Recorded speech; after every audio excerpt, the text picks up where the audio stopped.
See, stress is God's way of training you. It's preparation. But what most people do is, see, once you get stressed, you don't want that no more. So now you give up, you through. I'm stressed, so I don't want it. Nobody likes stress because some people just let themselves go. But you got to, in order to develop and to change and to grow, stress is necessary. So you got to be willing to go get it every day. There's a story my father told me all the time. Now, I've heard it several different ways, but I'm just telling you the way my daddy gave it to me. He said, son, he said, every morning on the plains of the eastern Serengeti Desert, there arises a gazelle that realizes that he must run faster than the fastest lion, or he will be eaten and he will die that day. On that same desert arises in the morning a lion that realizes that he must run faster than the fastest gazelle, or he will starve and he will die that day. He say, son, the moral of the story is, no matter who you is, when you wake up in the morning, you needs to be running. No matter, and he said, no matter who you is. And so what he taught me was a work ethic of how to work. In order to get to where you want to go, you got to put yourself under some stress, though. See, stress is necessary.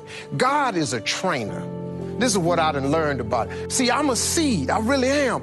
But a seed has to be planted. A seed got to have dirt put on top of it. If you take a seed and throw it on the concrete and walk off, the sun just burn it up. But guess what? Logically, in my mind, it doesn't make sense that to grow something, you should dig a hole, put it down in there, and cover it with dirt. Logically, that don't make no sense to me. But oh, though. See, dirt is necessary for growth and development. Dirt builds character. Dirt gives you the push-through factor. Dirt makes you come with it when you don't feel like coming with it no more. And you get dirt in a lot of different ways.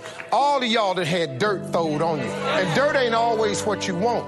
It's somebody talking about you down on your job. It's somebody accusing you of something that you didn't do. It's somebody telling you you ain't gonna make it. It's somebody sharing information about you that ain't true. Everybody get dirt put on them. But see, when you're getting put under that stress, please know God is always working. Kirk Franklin's song, God is always working, so I smile. Because I know he back there. See, that dirt builds character in you. When they talking about you, it teaches you to withstand it.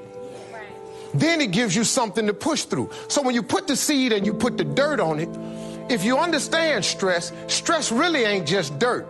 Stress, see, they don't call it dirt when they plant it. They call it soil. Because, see, soil has nutrients in it. What the nutrients, when people talking about you, dogging you, lying on you, backbiting, stealing from you, talking about you, they're actually putting nutrients in you.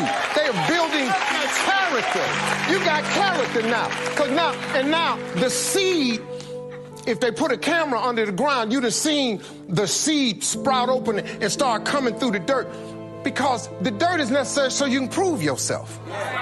You know, if you don't really want to be, everything you see above ground that blossoms and plants and grows and that's beautiful, it was underground one time. All them potatoes, collard greens, they was underground one time. Them apple trees, they was underground one time. So they had to prove themselves. See, you want to be successful, well, then you got to prove yourself. You got to push through the dirt. You got to come up through here.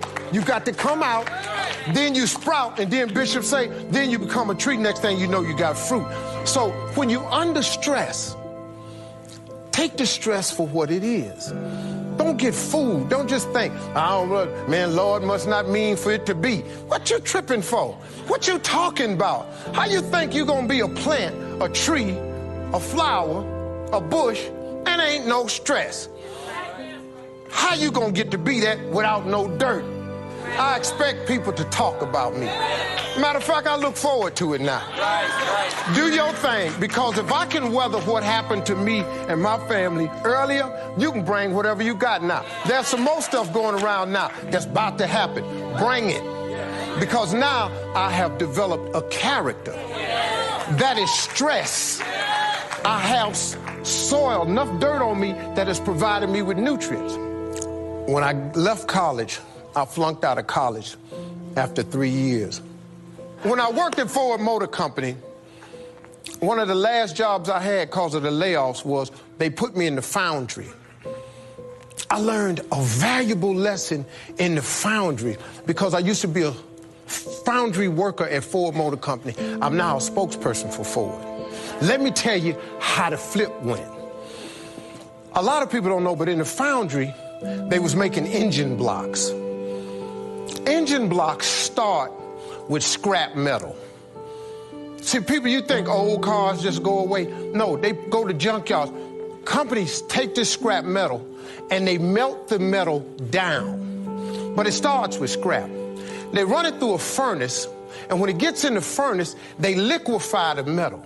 Then they take this metal and they pour it into a mold. This mold is the engine block. But when you pour it in there, it's just hot. It's just hot. It ain't nothing. And you think that you can't do nothing with that. But then something comes along and gets a hold of it. Something comes and gets a hold of it. It takes this hot piece of mess that was scrap. It lifts it. It dips it. It cools it. It refinishes it. It hardens it.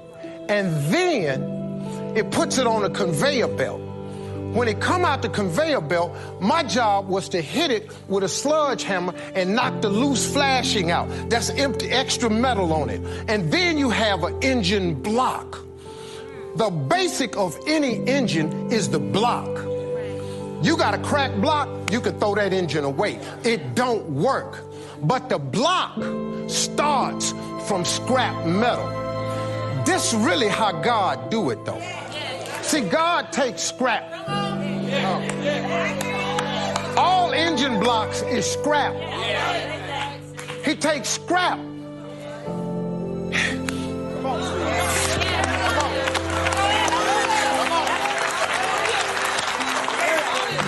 He mold it. He pour into it. Then it come out, he cool it. He shaped and he started putting stuff on it. He started attaching pieces to it. He put a manifold on it. He put the rocker arm on it. He put the exhaust on it. He put spark plugs on it. He put a carburetor on it. He put a fan belt, water pump, and he take it and he put it in a car. But all of it started when it was a piece of scrap metal, man. What we cannot do as Christians is just cause we the car now. You can't look at the dude that's in the furnace that's just wet liquid. That's a hot mess. You can't look back at the scrap pile and go, they just scraps, man. Because what you don't understand is you got to have that scrap so you can make a block. So God can put stuff on it. So when you put it on it, you can be a car one day. I just want everybody to let everybody be a block, man. Let them be a hot mess in a furnace. Let them be a scrap, man. You ain't got nothing to do with that. That's God right there, man. That's all I'm trying to say. That's all.